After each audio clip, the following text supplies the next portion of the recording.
Hey guys, welcome to my new video. আশা করছি অনেক অনেক ভালো আছো। আমি ভালো নেই, কারণ আমার ঠান্ডা লেগে গলার অবস্থা অনেক খারাপ। এই জ্বর নিয়ে আমি এখন যাচ্ছি একটা জায়গায়। কোন জায়গায় যাচ্ছি সেটা তোমাদেরকে ভিডিও দেখে বলবো। তোমার ব্লগটাকে এনজয় করো, আর আমার ব্লগটাকে ভালো লাগলে সাবস্ক্রাইব করে দিবে আমার চ্যানেলটাকে, এবং ফেসবুক পেজে ফলো করে দিবে। তো চলো আজকের ব্লগটা শুরু করা যাক। সবাইকে জানাই উল্টো রথযাত্রার শুভেচ্ছা। তো আমি এখন চলে এসেছি সাচার। তোমাদেরকে ভিডিওতে এটাই বলে নিয়ে যে আমি সাচার যাচ্ছি।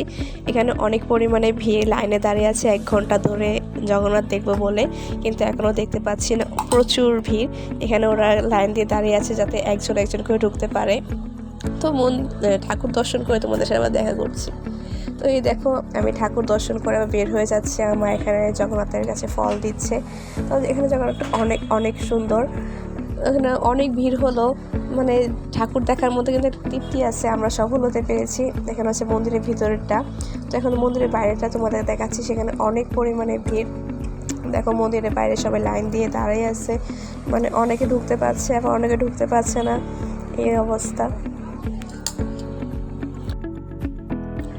এখন আমরা বাইরে আসছি। বাইরে অনেক মেলা বসছে, তারপর বাচ্চাদের জন্য বিভিন্ন খেলনা, রাইড, মানে পার্কে যে রাইডগুলো ওইগুলো কিছু কিছু বসছে, অনেক এনজয় করছে। কিছুক্ষণ পরে রথ বের হয়ে যাবে 6টা কি 5:30টার দিকে। তো আমরা এখন রথের কাছে যাব। এই যে আমরা প্রায় 2 ঘন্টার মতো রথের জন্য দাঁড়িয়েছিলাম। অনেক পরিমাণে ভিড়। এখন জগন্নাথকে রথে উঠানো হবে, তারপরে শুরু হয়ে যাবে রথের দড়ি টানা। এখানে অনেক পরিমাণে ভিড়। আমরা কীভাবে রথের দড়িতে টানবো আমরা বুঝতে পারতেছি না। আমরা যাওয়ার জায়গাটা পর্যন্ত নাই।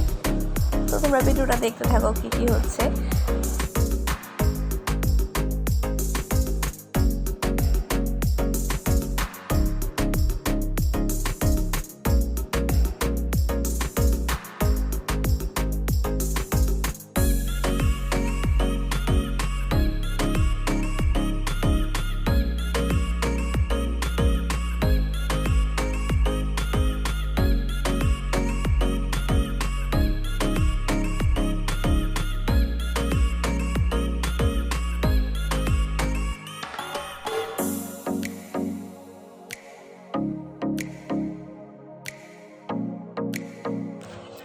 তো আমরা অবশেষে রথের দড়ি টানতে সফল হয়েছি।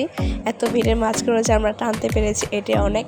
তারপর এখন আমরা বাসায় চলে যাচ্ছি। সারাদিন অনেক ক্লান্তি, অনেক জ্বর, সেই জন্য আর ভাল লাগছে না। তো বাই বাই।